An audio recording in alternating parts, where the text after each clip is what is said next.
कल हम लोग 16 महाजनपद के बारे में जान चुके थे। 16 महाजनपद कौन कौन था उसके बारे में हम लोग जान चुके थे। आज उसको हम लोग विस्तार रूप से जानेंगे। तो उसमें पहला जो हम लोग पढ़े थे अंग पढ़ेंगे। अंग की राजधानी कहाँ थी? चंपा थी। अंग की राजधानी चंपा। यहाँ के सुप्रसिद्ध राजा कौन थे? ब्रह्मदत्त। कौन थे? ब्रह्मदत्त। मगध का ब्रह्मदत्त था। और मगध का राजा जो उस समय मगध का राजा बिंबिसार था, परास्त कर इसके राज्य को मगध में मिला लिया। किसके राज्य को? ब्रह्मदत्त के राज्य को हराकर बिंबिसार अपने क्षेत्र मगध क्षेत्र में मिला लिया। और ये अंग जो क्षेत्र है यह अभी वर्तमान में मुंगेर एवं भागलपुर में स्थित है।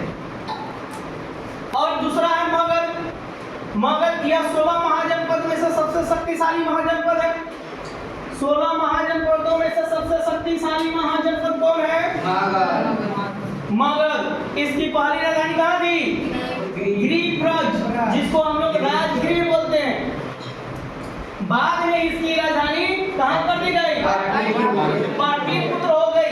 इस महाजनपद का सर्वप्रथम उल्लेख किस वेद में मिलता है? अथर्ववेद में मिलता है। यहाँ पे ऑब्जेक्टिव बनकर आएगा कि मगध महाजनपद का सर्वप्रथम उल्लेख किस वेद में मिलता है? अथर्ववेद में मिलता है। यह वर्तमान में यह जो मगध जो क्षेत्र है अभी वर्तमान में बिहार में है, दक्षिणी बिहार में। दक्षिणी बिहार में जो अभी कहाँ है? पटना और गया में।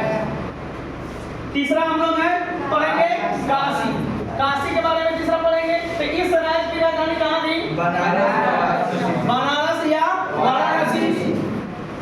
यह वरुणा और असी नदियों के संगम पर बसा है।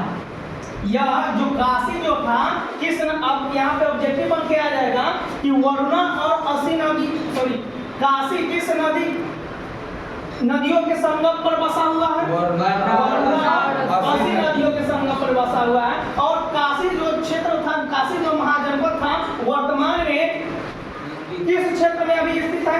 यूपी के बनारस। एक बार फिर हम लोग ऊपर से रीडिंग कर लेते हैं। अंग की राजधानी कहाँ थी? अंग की राजधानी और अंग के सुप्रसिद्ध राजा कौन था? अंग के सुप्रसिद्ध राजा और मगध का राजा अंग के राजा को हराकर मगध में मिला लिया। वह मगध का राजा कौन था? कौन था? बिंबिसार। अंग अभी वर्तमान में किस क्षेत्र में है? मुंगेर और भागलपुर क्षेत्र में। मगध 16 महाजनपदों में सबसे शक्तिशाली महाजनपद कौन था? कौन? मगध, जिसकी राजधानी कहाँ थी? गिरिब्रज। बाद में कहाँ से उसको बदल कर रख दिया गया? कहाँ शिफ्ट कर दिया गया? पाटलिपुत्र में। और यह वर्तमान के किस क्षेत्र में है? अभी बिहार के किस क्षेत्र? अभी यह मगध जो है बिहार के किस क्षेत्र में है? दक्षिण बिहार। जो इसमें दक्षिण बिहार में कौन आता है? काशी की राजधानी कहाँ थी? बनारस। यह किस नदी के तट पर बसा हुआ था? वर्तमान में किस क्षेत्र में है?